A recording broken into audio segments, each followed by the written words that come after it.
You get into zip forms, where to pull templates, that kind of thing. So my feelings will not be hurt if you guys decide that this is not the initial class for you. But if you want to listen and work in the background, I'm sure I'll drop a few nuggets that you will appreciate. So I'm going to share my screen. And like I said, to start with the bare basics with zip forms. Let me get rid of this transcript.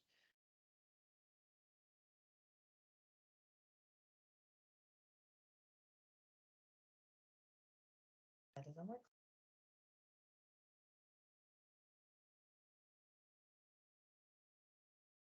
Technology.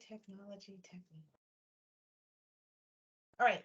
So when you are getting ready to prepare your RPA, there's some really easy things you can do to make the process easy for you. The first thing you want to do is create your transaction in zip forms.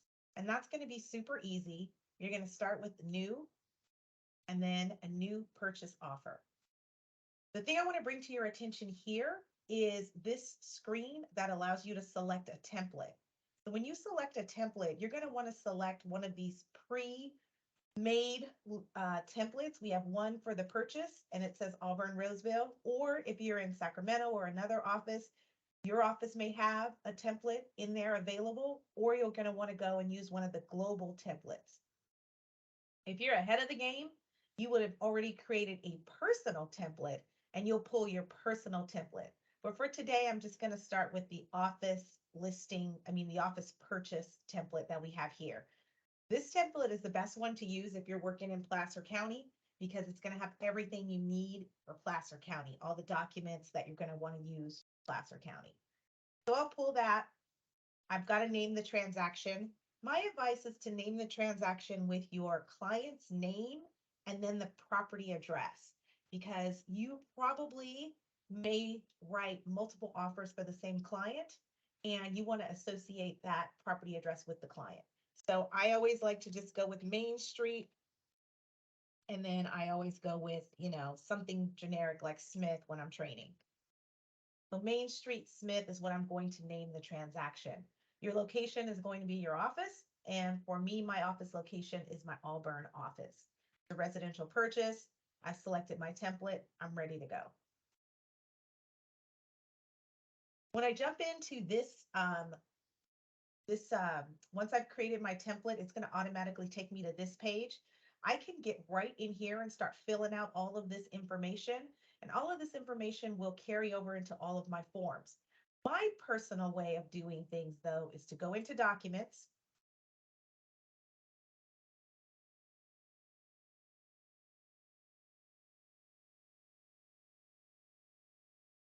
My personal way of doing things, let's try it again, is to go into documents.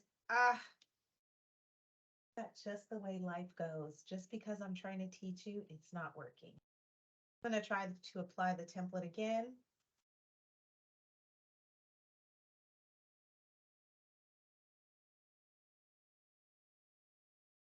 Just doesn't like me today. Doesn't like me.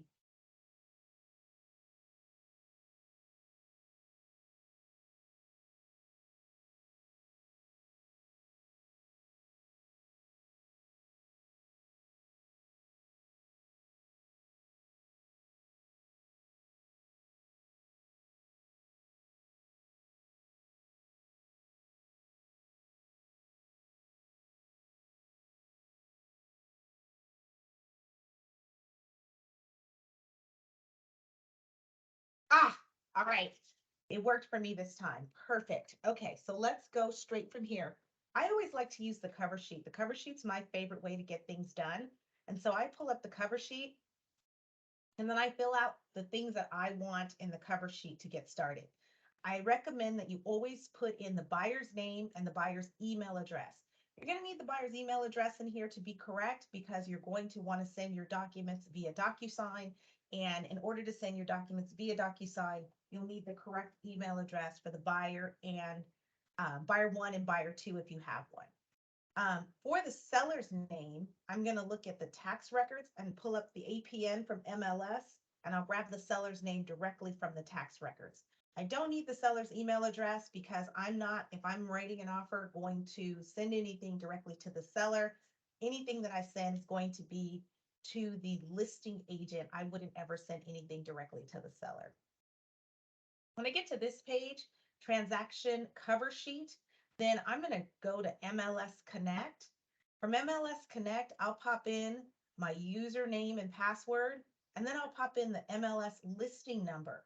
What that will do once I import it, will import all of the information directly from the MLS into my transaction. Now, I'm not going to do that here today because I guarantee it will not work for me and I will just become frustrated. The other thing I'm going to want to do is fill out all the information for myself under buyer's brokerage, make sure this entire thing is completed. And I'm going to fill out this information for the listing agent. Part of it will have come over through the MLS Connect feature. And what normally doesn't come over is sometimes the license number. So you'll want to make sure that you're importing the license numbers in there. If I have lender information, I can put it in. It's not going to go onto the contract, but it's also nice to keep this cover sheet in your records. Let's say you're going out of town and you're asking another agent to cover for you. You can go and send them this cover sheet. It'll have all the information about your transaction in the cover sheet, and it's a great way to just pass the information along. However, this cover sheet, I always say it's for your eyes only. It's not something that you're going to share with anybody else in the transaction unless it's somebody that is covering for you. You're not going to want anybody to know all of this information that's on the cover sheet except for you, maybe your TC, maybe someone who's covering for you. But this is kind of for your eyes only information. You don't send it to the client. You don't send it to the other agent. You don't send it along with your offer. It's just like kind of a tool that you're going to use. Anything that you have, you want to put in. You want to put in the title company information. Go ahead and select Cornerstone and pop that in. And then one of my pet peeves that I want to make sure that you guys always do is when you get here where it says disclosure information and home warranty, it says click here to select your service provider. Make sure you fill this in. Don't ever leave that in the contract. It looks really awful to have that in there. So you're always going to want to go in. I'm hoping that you guys are selecting American Home Shield, and I'm hoping that you're selecting American Home Shield NHD, NHD for disclosure, and American Home Shield for your home warranty. You do want to make sure that there isn't already seller's coverage in place. And if there's already seller's coverage in place, then you want to pop that information in because you want to make sure your offer gets accepted and not unnecessarily complicate things by throwing a new home warranty company in. We want to use American Home Shield whenever we can, but not to our detriment as to make sure that our offers don't get accepted. So all of that information, once it's filled in, you're ready to write your offer. You're ready to get started, and the majority of your offer will be populated, and you only have to hit on the really important fields that we'll dive into now. So now I'm going to go back in. I filled out my cover sheet, and the next thing I want to do is go straight into my RPA. So the RPA is one document, but it's a packet. So within the RPA are multiple documents that are kind of bound together to make sure. I'm looking at this, it looks like I pulled the listing template instead of the purchase template. That is just fantastic. By the right template.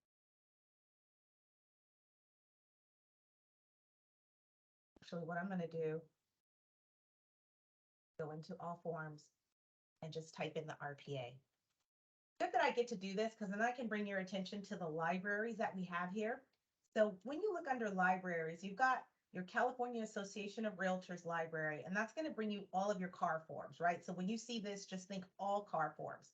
Sometimes we'll want to pull a Coldwell Banker form that's specific to us. The Coldwell Banker listing agreement, we want to use that on all of our listings. Every listing that we have, we want to use the Coldwell Banker listing agreement. And so if we choose the template, it'll automatically populate. But if we need to go find it, we can look under the Coldwell Banker Northern California forms to find that. Or I can just choose all. If I select all under libraries, then it will pull from all the forms. I type in any keyword here, and then it will give me the available options for those keywords. So if I type in RPA or residential purchase agreement, it pulls up the RPA. I can go ahead and select it and it becomes a part of my documents. Whenever I select something, it's going to pop down as the last form. So I'm going to go down here and grab it from the last one. Now, this is what I was mentioning to you all before. The residential purchase agreement is a packet of, I don't know, up to probably 7 different forms involved in the RPA. You have to scroll down past all of these documents to get to the actual residential purchase agreement. It's down here. And you'll notice that the residential purchase agreement, although it's probably not page 6 or 7 in the packet, it starts with page 1 of the RPA down here. So the RPA page 1 of 16, there's 16 pages in the RPA, but there's probably about, I don't know, 27 pages in the packet. So I keep making mention of the packet and the RPA just so that you have an understanding that even though this is page 1 of the packet and page 1 of this disclosure regarding agency relationship, this is a 2-page document. This one is also a 2-page document. This is a 1-page document, 1-page document, and then we get into our 16-page documents. We will, once we get through the RPA, we get to Buyer's Investigation Advisory, which is a 2-page document, and then finally the Fair Appraisal Act Addendum, which is a 1-page document. All right. So right now, I'm just going to talk about these other documents that are included in the package. So we'll start with the disclosure regarding agency relationship. And this is one of the most important documents that we're going to make sure that we get signed. The disclosure regarding agency relationship is a document that your client should not be seeing for the first time when they're writing an offer. You want to make sure that you've presented the disclosure regarding agency relationship to them early on. And it's a great way to start the conversation with them about what it's going to be like working with you. You want to explain the difference between them working with a seller's agent, a buyer's agent, or what happens if you're a dual agent. It also talks about when it's time for you to present this document. And the language that it uses is whenever there's more than a casual relationship. And that means when you get beyond, hey, how's the market? If you're meeting a client to show property, you're presenting them with a listing presentation, you're reviewing comps, you are doing anything that is of a professional nature, then you want to make sure that you have started with your disclosure regarding agency relationship and you're here.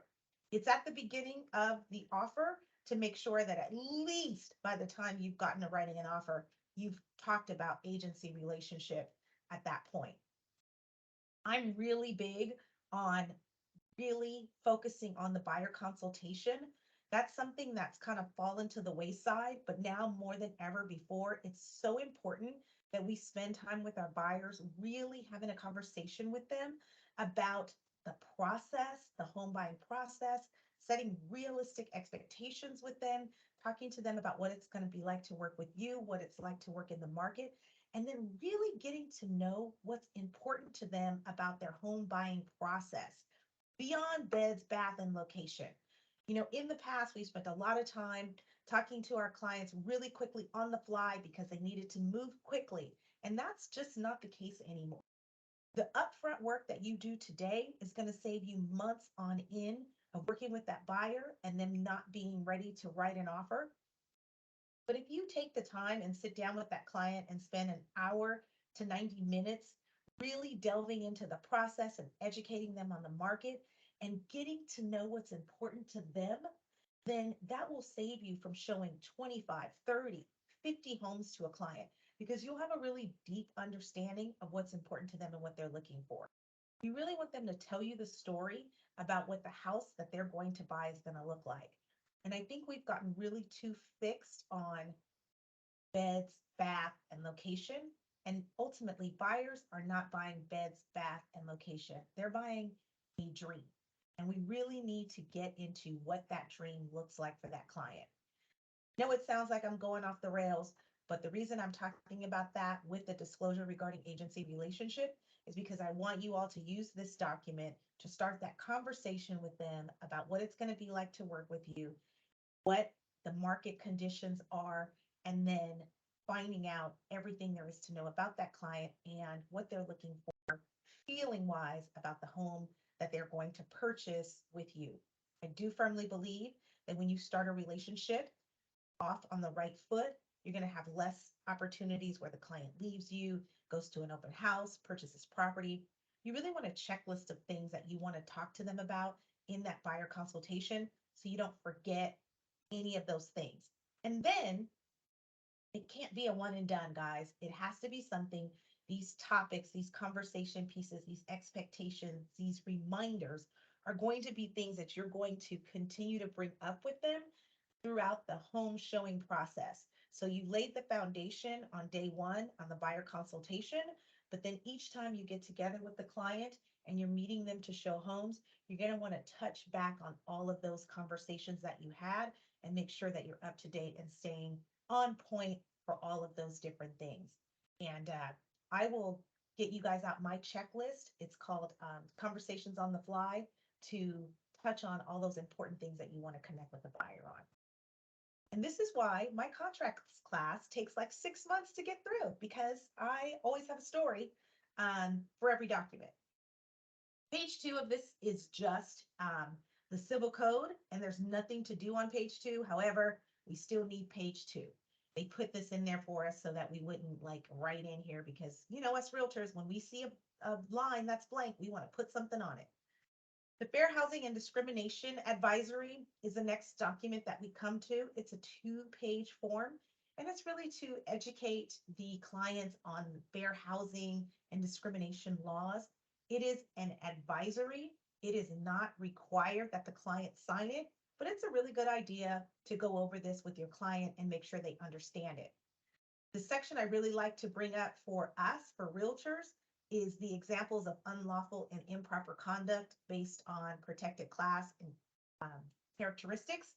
And the one thing that I want to really bring to your attention is the love letter that we normally, or we have in the past, presented with our offer. And that love letter usually was something to send along with our offer to say, I have great clients. They're really amazing people. They absolutely love your home.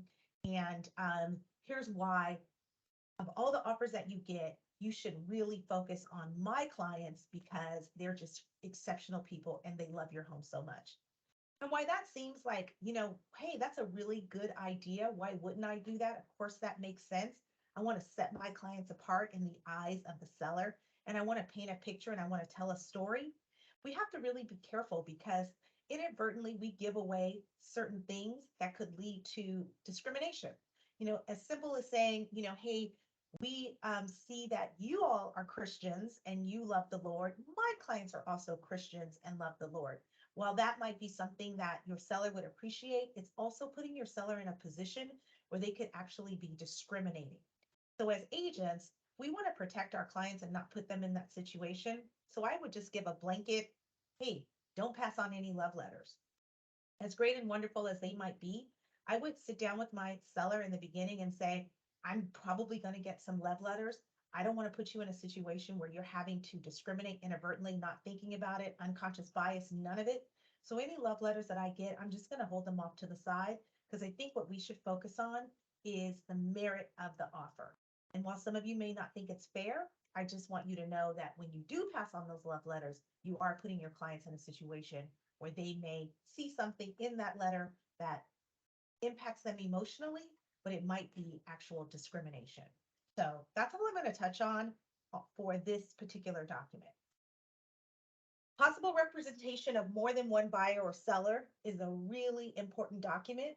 It is, again, attached, and we do use it on every single offer that we put out because we never know if there is going to be possible representation of more than one buyer or seller. So on every offer, every time you use this document, that's why it's embedded into the purchase agreement. So basically, when you're thinking about this form, you're thinking, There could be a situation where your brokerage, so Coldwell Banker, Northern California, everything under our broker number is our brokerage. So any Coldwell Banker Realty brokerage, any agent within that group is what we're dealing with. And so the potential that you could be writing an offer and there's another Coldwell Banker Realty agent out there with that broker number 019083004 is high, right? We don't know who else could be writing an offer on that property. And so for that buyer, their brokerage could have a competing offer out there against their offer. And we don't know when there is another offer. So we always make sure that we do the possible representation of more than one buyer or seller. On the sales side, conversely, also, how do you know that another Coldwell Banker Realty agent isn't going to list a property right next door, right down the street, right around the corner that competes with your seller's listing? So we do this up front. In addition to that, it does talk about dual agency and how we have to handle ourselves in dual agency. I want to bring your attention to this paragraph right here. And it says, in the event of dual agency, seller and buyer agree that a dual agent may not, without the express permission of the respective parties, remember the parties are the buyers and sellers, disclose to the other party any confidential information. So as dual agents, we do have a duty to disclose all facts that materially affect the value or desirability of the property. But we're making a distinction here. When we're a dual agent, we don't have to and we should not disclose confidential information. So you're going to ask me, what is confidential information? And it's going to be anything included but not limited to facts related to either side's financial position. So you're not going to go tell the other side, hey, they're desperate, they need an offer. If they're going to be in bankruptcy in 2 days, they'll take anything. Their motivation, their bargaining position, any personal information that may impact the price. So maybe they're getting a divorce and you know that because they're getting a divorce, they just want to take any price and get the hell out of here so they can get away from that person they don't want to have a relationship with. Well, unless they give you written permission to disclose that information, that's not something you're going to want to pass on to the other side. And that's not something you should pass on to the other side. Only known facts that materially affect the value or desirability of the property. Another important paragraph in this form is offers are not necessarily confidential. So this form also gives you as an agent kind of permission to shop, that's a term that we use, any offer that you receive. So you do have the permission to say to someone who calls, hey, do you have any other offers? Yes, I do, in fact. And whatever you say after in fact is completely up to you. You can give out the price, the terms, or none of it. You can be ambiguous, whatever you feel like is in the best interest of your client. So what this actually says is buyer is advised that seller or listing agent may disclose the existence, terms, or conditions of the buyer's offer unless all parties and their agents have signed a written confidentiality agreement. Whether any such information is actually disclosed, so whether you do it, depends on many factors. Current market conditions, right? So, hey, does the market bear that you need to disclose this information to get your client's best offer? The prevailing practice in the real estate community. Is this what all agents are doing? And then it's also the listing agent's marketing strategy or instructions of the seller.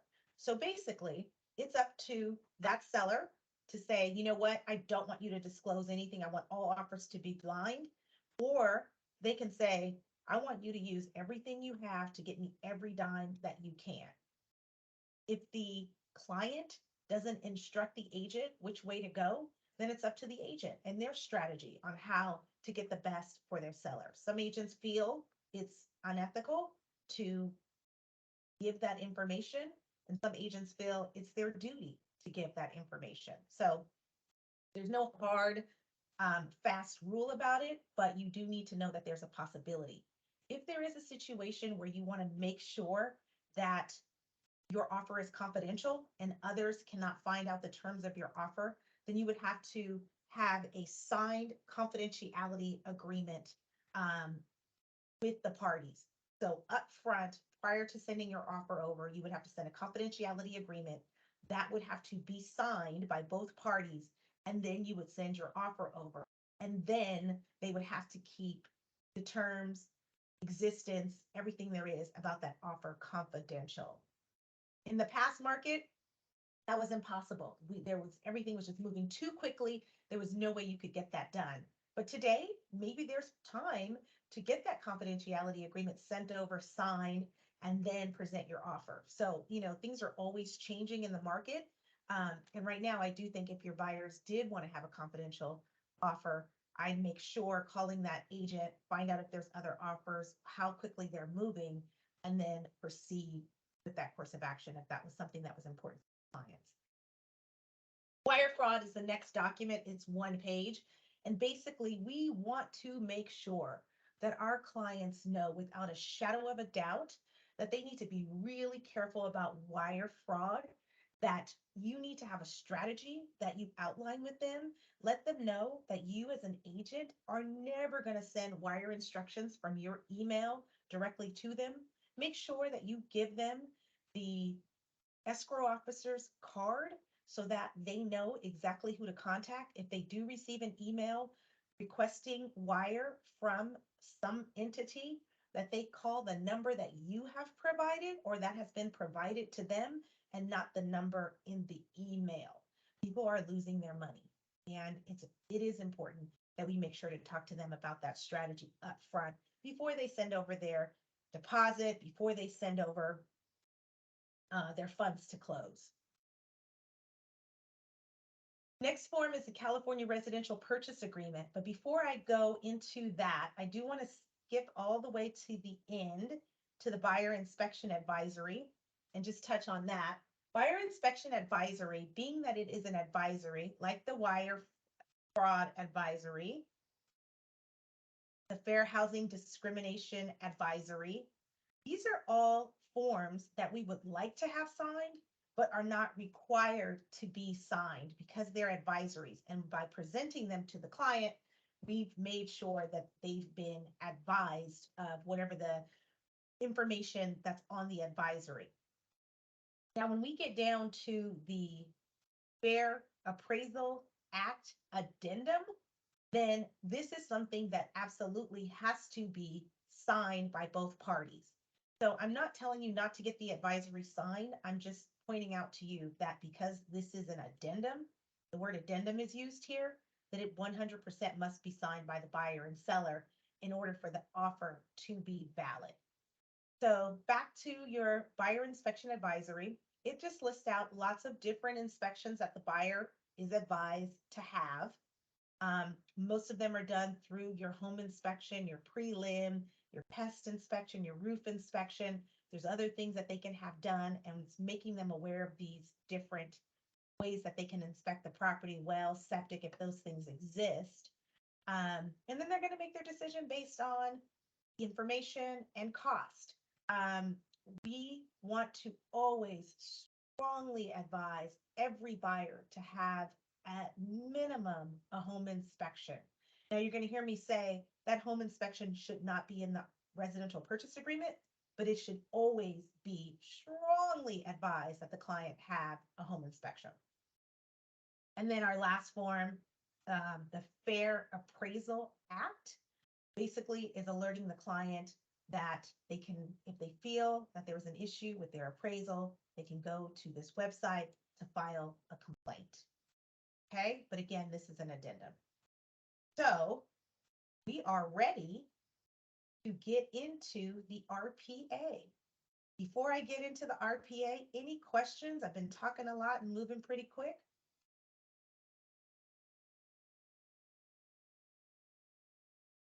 All right, I'll take that silence to mean there are no questions.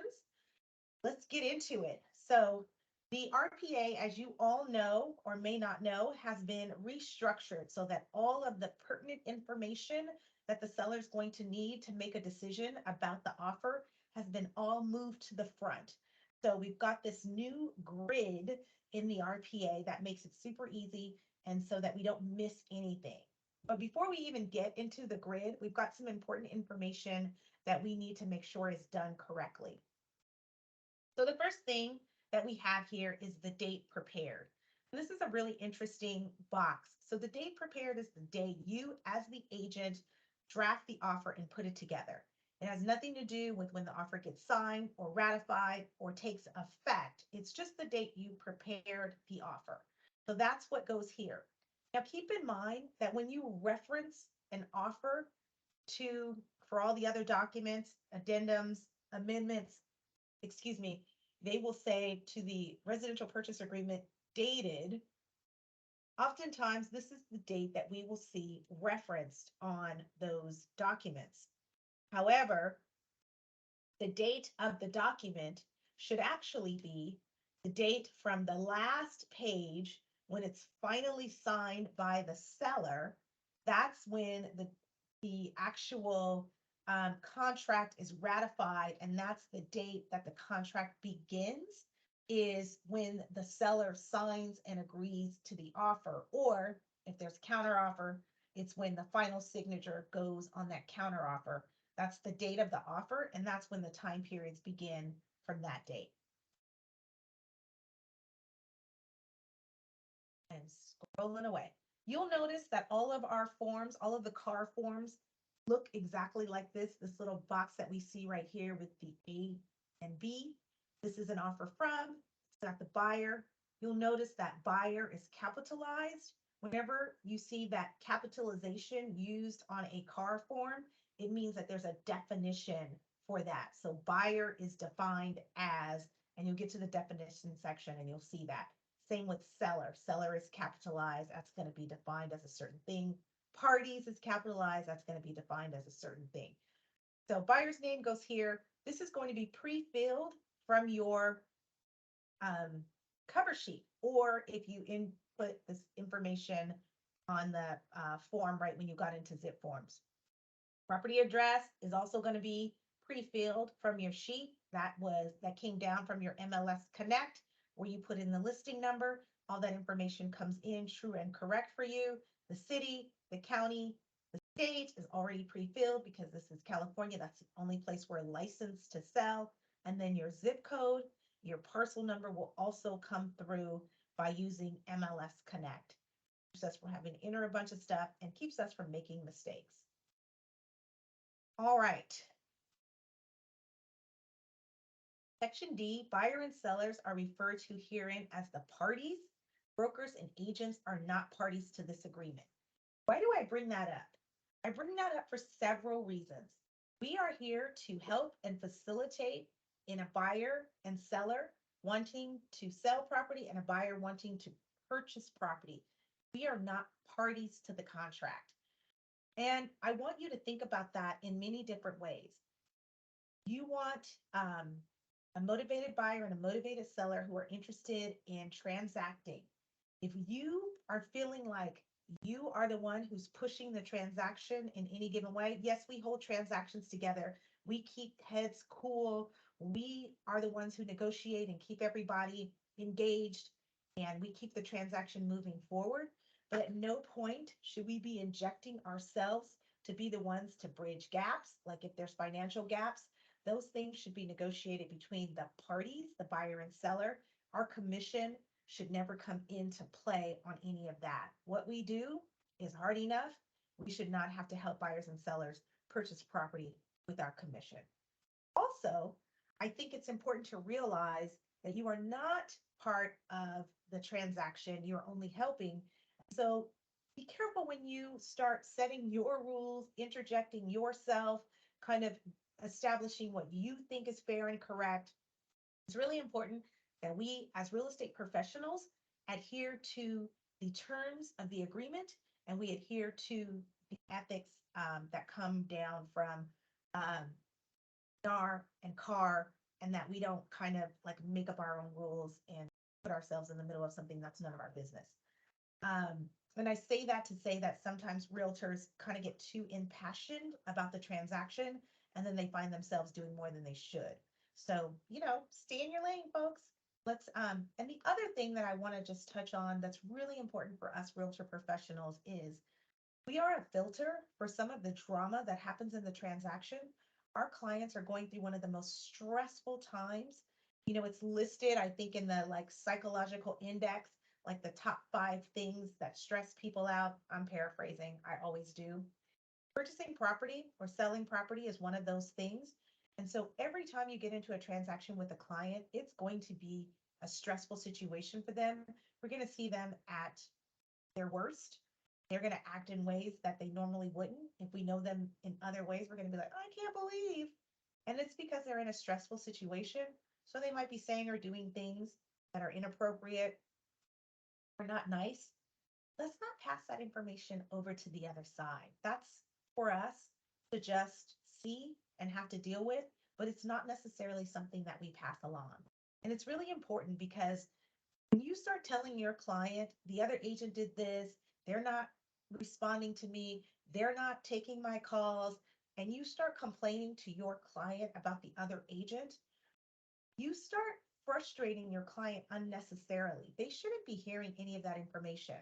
And then what ends up happening is you get to a point in the transaction where you fought through tooth and nail, you dealt with this agent who was unprofessional and didn't return your calls, and you got them almost to the finish line and you're ready to close. And your buyer goes, nope, I am sick of them. They've been a problem all along.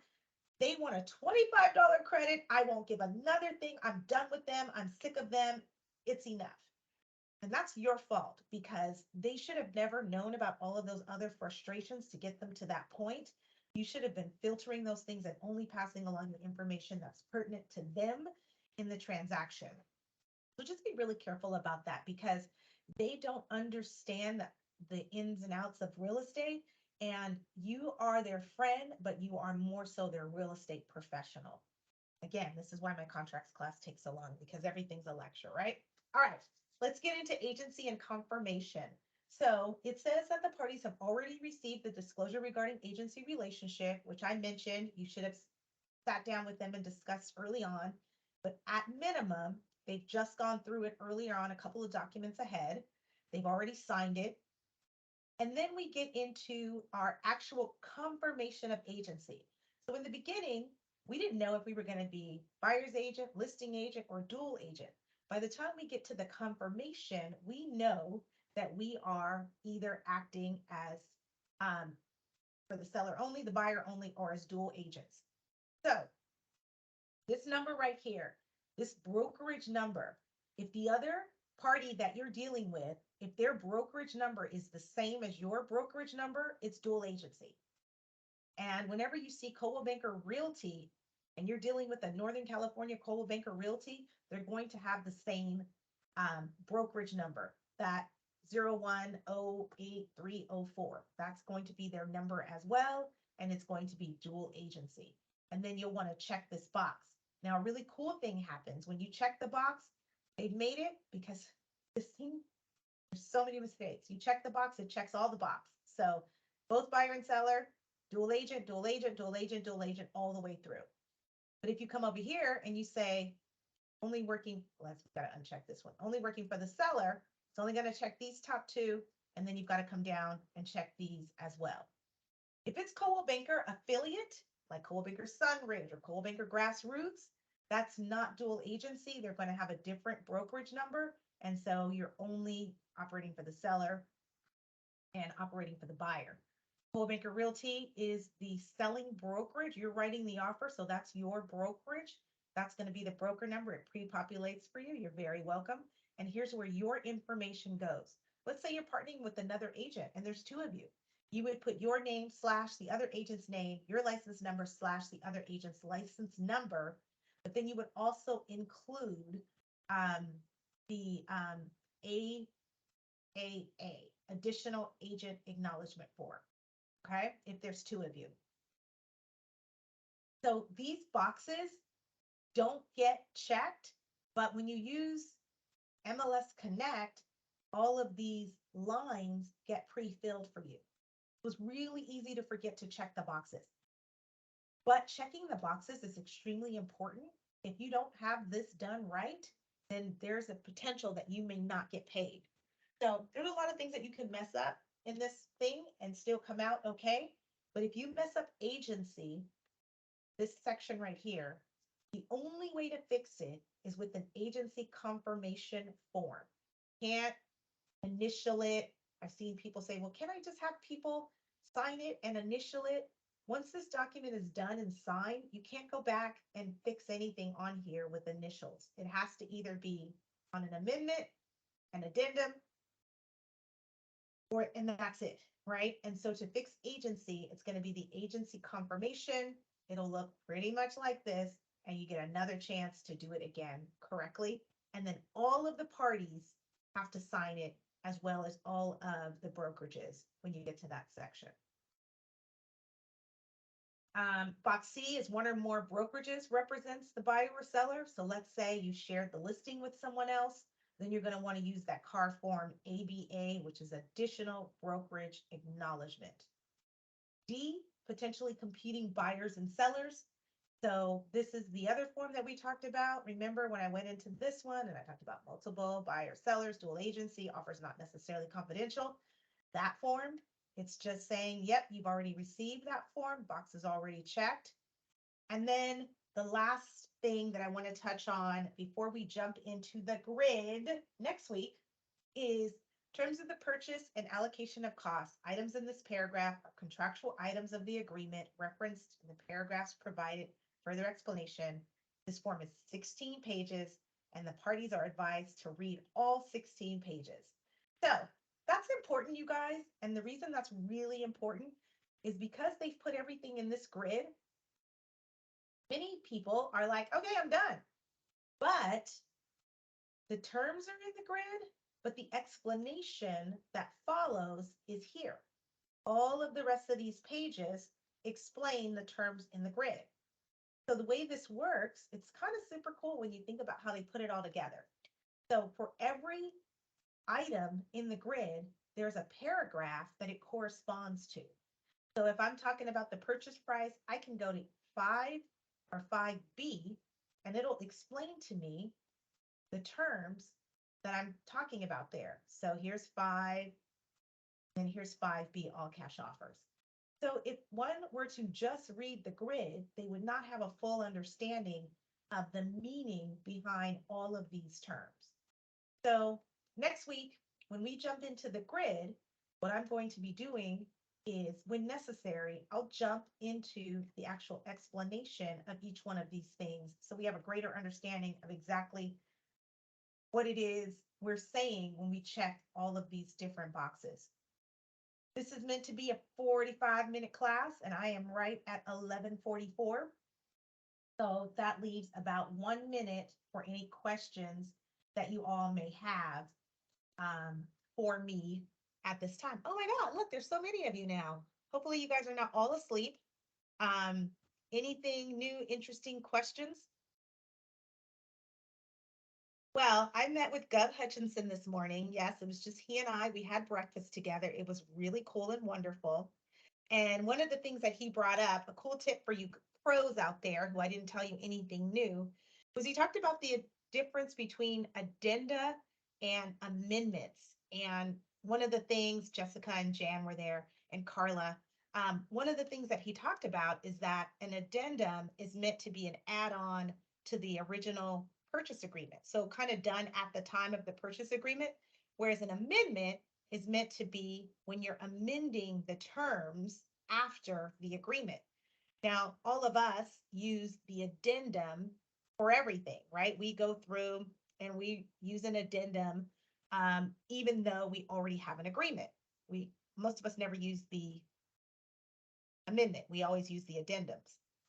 Well, CAR's trying to correct that. And so what they're going to do when they redo all the forms coming up in December, all of the forms that have addendum in the name are going to be changed to amendment. So a great example that he gave is the extension of time addendum, right? Obviously, if you're using the extension of time addendum, that's later on in the transaction. So according to that rule, it should be called the extension of time amendment. So lucky all of us, we're going to see those revisions come to all of those documents that are considered addenda, but actually should be amendments. And then the last point I'll make about the amendment versus the addendum is the amendment has a 3-day time frame on it. So if someone proposes a change and they put it on an amendment, After 3 days, if the other party doesn't sign and agree to that change or amendment, then it expires. So that's the difference between that and an addendum, which sometimes we could just be waiting and hanging and like, are they ever going to sign it? I don't know. So we could kind of know after 3 days if it's not signed, they don't have any intention to sign. That still doesn't necessarily apply. We have some agents that are just slow on the draw. So other than that, this was kind of the first pre get into the contract, talk about things. Next week, same time, same place, we will dig into the grid and all the juicy good stuff. Questions, concerns, comments? Wake up, people. All right, I'll see you guys next week. Maybe you walked away, maybe you went to sleep, maybe you took a call. Listen to the recording. Appreciate you being here.